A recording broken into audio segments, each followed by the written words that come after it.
गरमागरम ब्रेड पकोडा, तेही अगदी घरच्या साहित्यात आणि घरच्या घरी, अगदी मार्केटसारखा बनतो. तर चला आपण रेसिपीला सुरुवात करूया. मी गौरी होम किचन ब्लॉगमध्ये तुमचं मनपूर्वक स्वागत करते. ही रेसिपी बनवायला अगदी सोपी आणि झटपट तयार होते. तर चला रेसिपीला सुरुवात करूया. तर त्यासाठी मी 5 ते 6 ब्रेड घेतलेल्या, 3 आलू बॉईल करून घेतलेल्या, कोथिंबीर, तिखट मिरच्या आणि 3 कमी तिखटाच्या मिरच्या घेतलेल्या आहेत आणि 1 इंच अद्रकचा तुकडा घेतलेला आहे. हे सगळं मिश्रण आपल्याला मिक्सरमध्ये बारीक वाटून घ्यायचं आहे.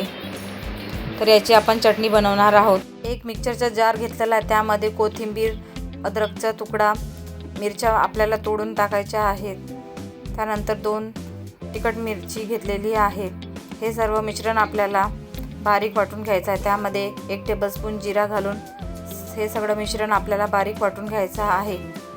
तर इथे बारीक वाटून झालेलं आहे. त्यामध्ये 1 टेबलस्पून ठेचा मी साईडला काढून ठेवणार आहे. नंतर त्यामध्येच आपल्याला 2 ते 3 टेबलस्पून फुटाणा डाळ, चवीप्रमाणे मीठ आणि 2 टेबलस्पून दही घालून आपल्याला हे सगळं मिश्रण बारीक वाटून घ्यायचं आहे. तर बघू शकता इथे आपली ब्रेड पकोड्यासोबत खाण्यासाठी चटणी रेडी झालेली आहे. त्यानंतर एका पॅनमध्ये आपल्याला 1 टेबलस्पून ऑइल घालून घ्यायचं. त्यानंतर त्यामध्ये जिरा, बारीक चिरलेला कांदा, कढीपत्ता घालून आपल्याला चांगल्या प्रकारे सॉफ्ट होईपर्यंत शिजवून घ्यायचा आहे. त्यानंतर आपण जो ठेचा बनवून घेतलेला होता तो सुद्धा त्यामध्ये आपल्याला घालून घ्यायचा आहे. त्यानंतर आपल्याला त्यामध्ये मसाले घालून घ्यायचे आहे. 1/2 टेबलस्पून हळद, 1 टेबलस्पून धनिया पावडर, 1 टेबलस्पून आणि थोडासा मिरची पावडर घातलेला आहे आणि चवीप्रमाणे मीठ घालून घ्यायचं आहे आणि चांगल्या प्रकारे आपल्याला हे मिश्रण एकजीव करून घ्यायचं आहे. त्यानंतर 1 उकळलेला बटाटेसुद्धा आपल्याला हाताने मॅश करून घालायचे आहे आणि चांगल्या प्रकारे परतून घ्यायचे आहे. इथे मी मिरची घातलेली नाही, तुम्ही आवश्यक असेल तर तुम्ही मिरची घालू शकता. चांगल्या प्रकारे हे मिश्रण एकजीव करून घ्यायचं आहे. इथे मी पावभाजी मॅशरने हे चांगल्या प्रकारे आलू चांगल्या प्रकारे मॅश करून घेत आहे, जेणेकरून आपला मसाला एकदम सॉफ्ट आणि परफेक्ट तयार होईल. तर बघू शकता इथे आपला मसालासुद्धा एकदम परफेक्ट तयार झालेला आहे. त्यानंतर त्यावर आपल्याला कोथिंबीर घालून घ्यायची आहे.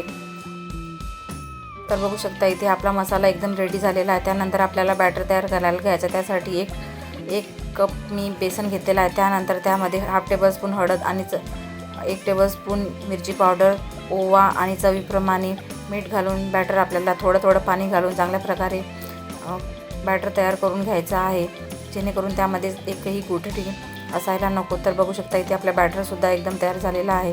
त्यानंतर आपल्याला ब्रेड घ्यायचे आहे. ब्रेड मधामधून कट करून आपल्याला त्याचे त्रिकोणी भाग कट करून घ्यायचे आहे.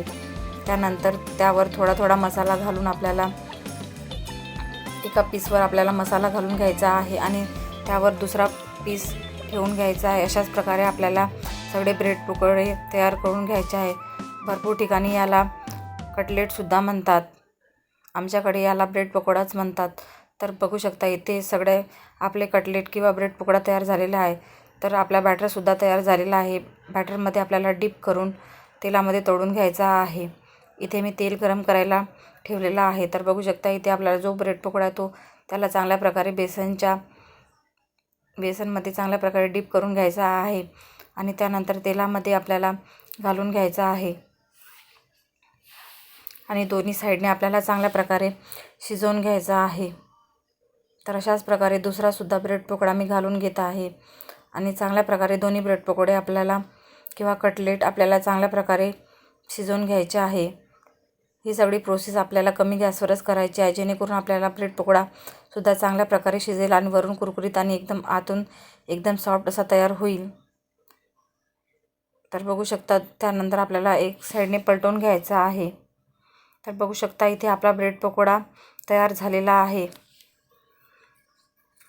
तर खाण्यासाठी एकदम रेडी आणि परफेक्ट अशी रेसिपी आहे. संध्याकाळच्या हलक्या फुलक्या भुकेसाठी आपण ही ब्रेड पकोडा किंवा कटलेट तयार करून घेऊ शकतो, अगदी घरच्या साहित्यात, आणि बनवायला सुद्धा अगदी सोपी आणि परफेक्ट रेसिपी आहे. तर तुम्हाला हा व्हिडिओ आवडला असेल किंवा ही रेसिपी आवडली असेल तर लाईक करा, कमेंट करा आणि चॅनलवर नवीन असाल तर सबस्क्राईब करायला विसरू नका. आणि चला पुन्हा भेटूया अशाच नवनवीन रेसिपीमध्ये.